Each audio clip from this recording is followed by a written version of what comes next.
傷得很重也不怕，我願意等他。還看着你，他會看你在懸崖走路。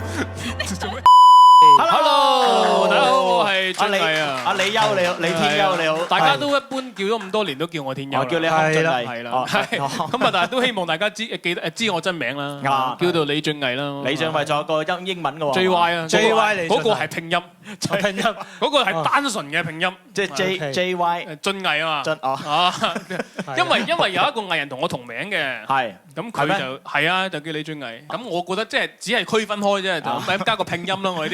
我啲英文唔係幾好嘅人，加個拼音，加個英文，即係隱藏嘅天優喺後邊啊嘛。TX 啊，諗下係可以啊呢個。長啲我叫 JYTX 又得啫。咁啊，其實今日咧，除咗我哋阿天麻，我哋阿俊毅，我哋天優嚟到之外咧，仲有一位我哋嘅好朋友。咁呢位朋友咧，即係其實我真係睇住佢長大嘅。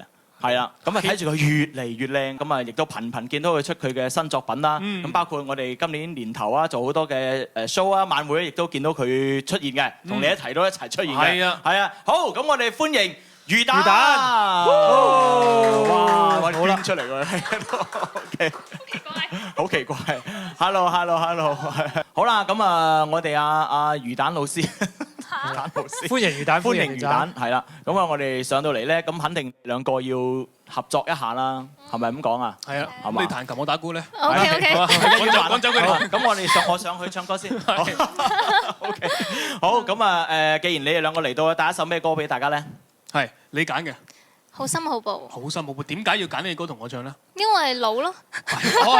都係中意啲粵語金曲，都係中意驅風啊！你睇下我啲膝頭哥都爛晒，你知要驅風啦。咁啊嚟啦！